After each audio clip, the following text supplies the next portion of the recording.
What's going on, beautiful people? It's your boy, Mr. Meyer, with the fire, here to share ideas and take the collective vibration higher. And my sole intention is to reconcile all paradox with love and truth. I love you. This is Mars Day with Mark number 22. Can I get a ooh woo in the comments, please, with the wolf emoji or a ow woo? Either way it goes. I appreciate that from the bottom of my toes and the top of my heart. All right, and we charge our incense to elevate the collective vibration. Blessed be.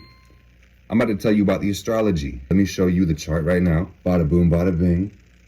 Make it sing. 7 days from now, this is what the chart looks like. This is the astrology.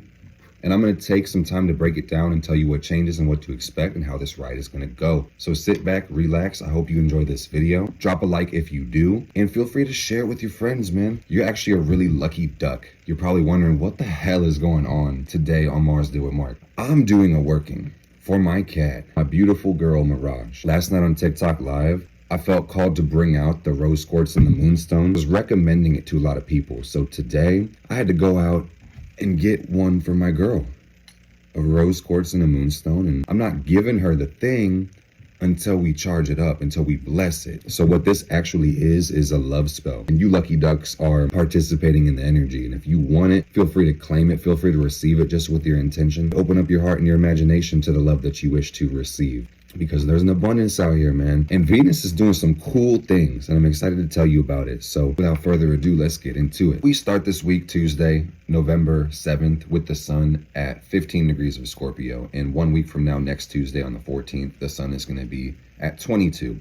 And that's 1 degree every single day. Scorpio is about transforming and evolving. It's the underworld. So if you see all the orbs flying around my screen, that's going to say that spirit is really in this bitch, and the veil is kind of thin, and it's the best time to connect with the ancestors in the realm beyond, in the great between. You know what I mean? So shout out your spirit guides, venerate your ancestors so they can venerate your ass, in that order. I'm gonna save the best for last when it comes to this breakdown. This week, where it comes to the sun, this is all about how we see the world and how we take action within it. And that's just going to say that it's kind of magical right now, this Scorpio energy. So I hope you're flexing your magical muscles. You are in ritual with me right now. That's pretty cool. So good for you. Don't stress. Manifest, and then you bless. So one cool thing about the sun this week is that the sun is traveling semi-square to Venus for most of the week. And that's a 45-degree angle. And what that's going to say is, on top of this being a transformative week and month of Scorpio, you're going to focus on beauty. We're going to focus on love. We're going to focus on harmony, good things such as Venus. The challenge that comes with the sun Venus semi-square is being too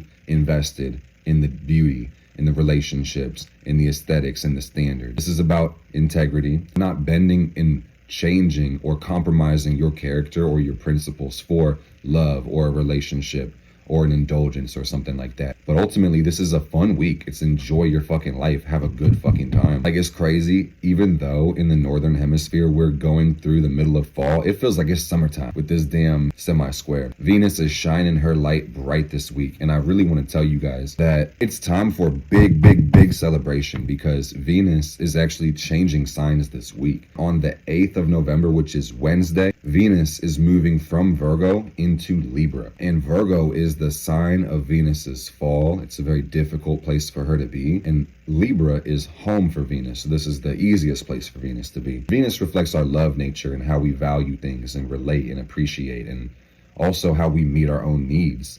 It can reflect your self-esteem and also your physical and financial resources, or any resources for that matter. So when it comes to Venus switching signs, it's a good time. That means it really is love in the air and a breath of fresh air. Time to really focus on harmony in every aspect of our life. You may find a deeper appreciation for the arts and culture and things of beauty and style and taste at this time. So aesthetics do matter, and communication does matter. Relationships are going to take up more importance and more focus. So it's going to be cuffing season. I know cuffing season starts with Libra sun, but it's like cuffing season part 2.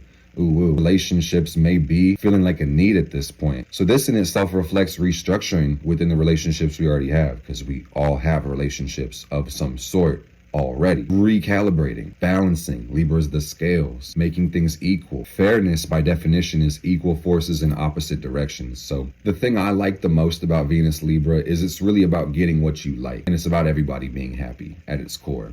if we're doing it correctly. It's about things being pleasant. It also brings grace. It brings charm. It brings wit. It brings humor to life. Venus in Libra is beautiful. You will see with Venus being in its masculine home, which is Libra, as opposed to the feminine home of Taurus, is going to be a deep desire to express one's beauty. You get me? How beautiful are women? Words could never explain, but that's what this talks about. Give even more love to the goddess now that she's made it home, because she's ready to relax. She's ready to get her shoulders rubbed and her feet rubbed, and to have a hot bath, and to drink a glass of champagne in that tub with candles and rose petals and oils and music. And it's time to have a good time. We need mama's love. The goddess is all we have. If you really think about it, we gotta take care of her by taking care of ourselves and taking care of one another, and having balance and peace and reciprocity within our lives. And this talks about being fair to yourself as well, and getting justice, and being honest, and recognizing that there is no love without truth. For you to find love, truth must be evident, because compassion requires empathy, and we can't love something if we don't accept it for what it is, for real. So start with you, and then you'll be able to deepen your love and trust with everybody else. And that's what's up. You live and operate from that mode of being, you become magnetic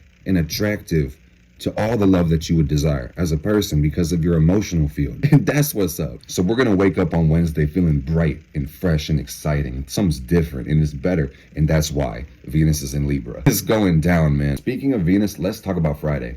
Friday's a really cool day. Mercury is going to change signs as well. And Mercury is all about how we think and how we analyze and how we communicate. Mercury's been going through Scorpio, which really reflects depth perception, evolving our mind, and getting to the root of our issues, or being really distracted because of our fear and paranoia. Mercury Scorpio is a great way to plan.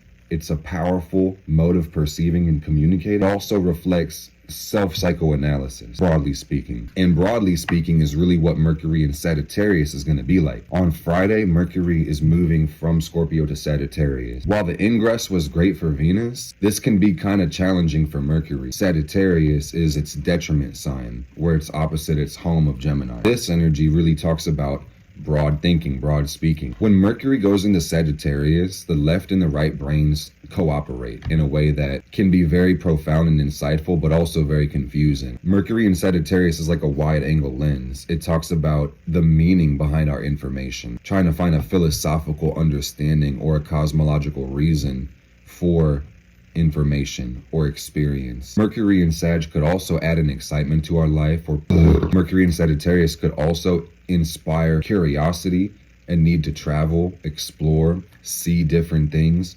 study, take new knowledge in, skill up, and advance one's craft. Mercury is going to be in Sagittarius for the rest of the month, and it'll move the first day of December, but you'll also see, more specifically with Mercury and Sag, a focus on philosophy and religion and more broad-minded concepts in general. It's going to be a big focus within your personal life and perhaps within the collective current events. So that's something to watch out for as well. The day that Mercury moves into Sagittarius is going to be square to Saturn in Pisces. And what this really talks about is having a hard mind, not being too hard on yourself, but do focus and do pay attention, do look at the details so you don't miss things, and say what you mean what you say. Communication is really important, and you have to be honest so you don't hurt yourself or other people with the words that you speak. One really amazing thing about Mercury in Sagittarius is that it's often a lot easier to explain your concepts and to articulate your thoughts and to add more attention to detail and be more thorough when it comes to explaining your perspective, and maybe paint more pictures and be more holistic in your explanations. Confidence can be added to the intellect because of Jupiter's tendency to expand whatever it's touching. So say what you mean what you say, but do be open to new information, because the moment that you think you have it all figured out, you generally lose yourself, and that's not good for anybody. When your mind is too rigid, too inflexible, and too grandiose, that's only going to leave you prone to being ridiculed or humiliated, and let's not do that. Everybody's got something to teach you. Every experience you have has some information to share with you. If you understand that and operate through that, that's going to really enrich your experience of life, period, and make it more fulfilling, more happy, more joyful, and meaningful on a day-to-day basis. One thing I will say about Mercury Sag before we move on is that this is about not overthinking shit, and sometimes needing to accept a simple explanation as opposed to diving deeper beneath the surface for every motherfucking thing in the world. Make it make sense Don't get lost in the sauce. Good to go off the charts, but focus on application over theory. Also want to say that Mars is going to be in Scorpio all of the month, so not much is changing there, but we'll see that the sun and Mars are getting closer together. The sun is applying to Mars. That pressure is building, like I was talking about the last week. This is talking about getting focused. Mars applying to the sun. Taking action, which is the sun, on our desires, which is Mars. I mean, putting yourself in a position to receive the things you have yet to. Do you understand what I'm saying? Where there's a hunger, there must be food. So get your starving Marvin hungry ass up to Kroger or wherever the fuck that you're trying to manifest new yes and indeed. Yes, please. Okay. And a big thing about this Sun-Mars energy is finding a way to blow off steam. That's usually going to look like physical exercise or hobbies, activities, sex, fighting, violence, sports, or fighting, or sex. The craziest thing about Mars and Scorpio is it says that the desire is coming from the sexual organs and it's coming through the soul. And either way you look at it is correct. Usually needing a channel to express this energy through our physical action, physical exercise, sex, the embodiment of purpose. Mars in Scorpio talks about provoking unconscious fears. So there can be a true desire to aggress or to harm with this one. I just want to say the general principle is harm none, so be very deliberate and intentional where you put your aggression energy, and that's why you could definitely take some shit out of the gym if you have got some anger or some resentment bubbling up with that Mars Scorpio, because the last thing we want to fucking do is take this out on people who didn't even hurt us in the first place. Make sure you have a channel to put your aggression in at this point, and balance the root chakra. Root chakra is the base of our spine. And if there's blockages in this part of our energy body, there are absolutely going to be blockages on other parts of our energy body because it all rests on top of the root. It doesn't matter how balanced and open your crown is if your root still has blockages. So pay attention to the root. Sit up straight and don't lean over your hips. Remove tension from the hips and dance and run your ass around the block and you'll thank yourself, I promise. On that same Friday, Mars is opposing Uranus, and this is about liberating our energy. With no outlet or direction, this might be difficult. Spending time in isolation and stillness and meditation can also be a great way with our breath work to consciously tap into our vital force, which is really Mars-Uranus opposing. We're going to need to do this to blow off that steam this week, I promise you. You may also experience being a little bit more tired with Mars opposing Uranus on Friday. That's one possibility as well. We will see. We usually do this first, but we're doing it last. Let's talk about the moon now. This week, the moon is going to be waning, and that means it's releasing light. And if you're looking at the moon, it gets smaller and smaller every single day. Monday, the moon is going to be new. You actually won't be able to see it, but that's the beginning of the lunar cycle, the dark moon. This is where the seed is planted and the cycle starts again. This is absolutely the best time to manifest, absolutely the best time to set intentions and to do your magical workings and to will something new into existence. This is the Scorpio new moon, which is one of the most powerful new moons of the year because this is the moon in the sign of its fall. This is the most challenging place for the moon to be, but with great challenges come great rewards. The new moon in Scorpio actually reflects releasing deep generational traumas and deep ancestral healing collectively. Whether or not you participate in this consciously, that's what this cycle is about. Just know that. Moon-Pluto aspects are some of the most complicated things in astrology because it talks about the quickest moving celestial body, which is our day-to-day rhythm, affecting our multi-generational rhythm, which is Pluto, and the connections between the two. The spectrum of possibilities for these two planets is undescribable. But at its core, new moon in Scorpio is evolving our heart space, putting seeds in the universe of the future. The most important thing you want to see when it comes to this new moon is that the sun and the moon are going to be opposing Uranus and Taurus. So this cycle really is about putting the seeds of the future into action now. Selecting the seed itself is an action. It might not be time to do all the work right now, but it's vitally important that we choose a direction when it comes to our new moon on Monday. And the answers will come from yourself with the Uranus energy. It's important to delicately and expertly shut off the external influences so that you can maintain some equilibrium when it comes to your perceptions. Sun opposing Uranus says you have to upgrade your role and see yourself from a more expanded point of view. And the ultimate challenge with this cycle is finding freedom through responsibility, not freedom from it. It'd be much easier to run the other way and do nothing and retreat from work, but this is about discipline. It's about doing what's best for everybody, even if it's harder for you or your lazy, uncomfortable ass doesn't want to do it. Checking your ego is mandatory